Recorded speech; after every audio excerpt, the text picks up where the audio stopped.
सैया जी की राह चलीला तो टोकेला सोनार सैया जी काहे लखिया गढ़वला उधार सैया जी काहे लखिया गढ़वला उधार सैया जी राह चलीला तो टोकेला सोनार सैया जी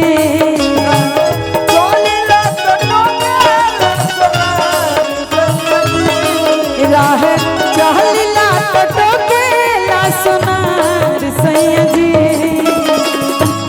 काहे लखिया गढ़वला उधार सैया जी काहे लखिया गढ़वला उधार सैया जी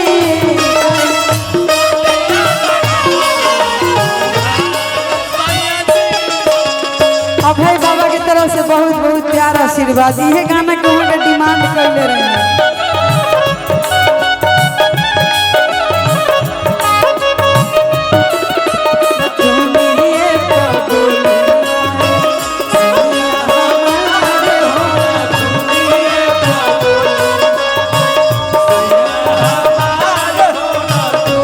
और यही में बोलूं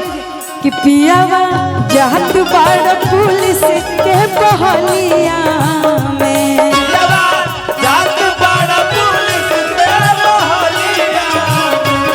पियावा रविंद्र पांडे जी की तरफ से बहुत बहुत आशीर्वाद। अभी तिजोरी खुलल बा कि पियावा जात बाड़ पुलिस के बहलिया में कुछ ले ले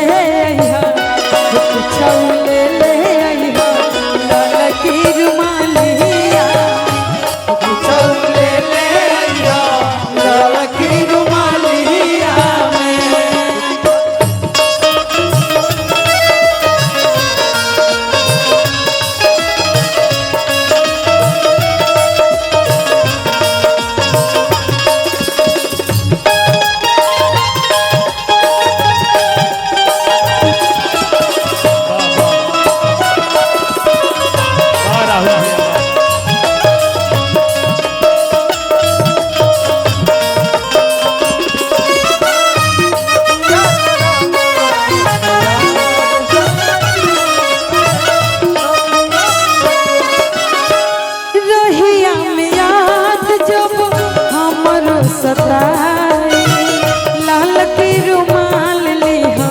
सीना से सटाए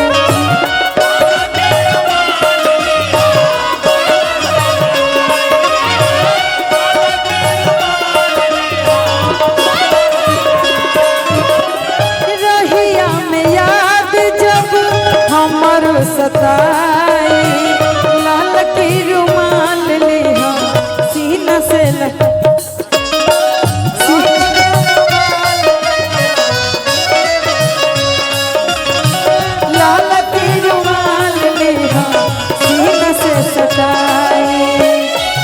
पियावा बह के न जइहा ओही गलिया में पियावा बह के न जइहा ओही गलिया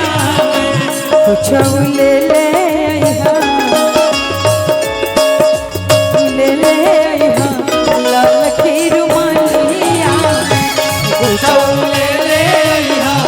लाल की रुमालिया में कुछ ले ले अइहा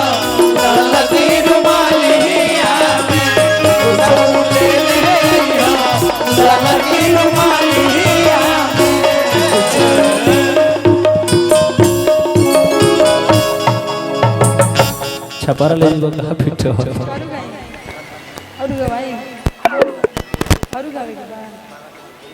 मंच पर थोड़ा सा पानी की व्यवस्था करा दी जे भी कैटरिंग वाला के लगे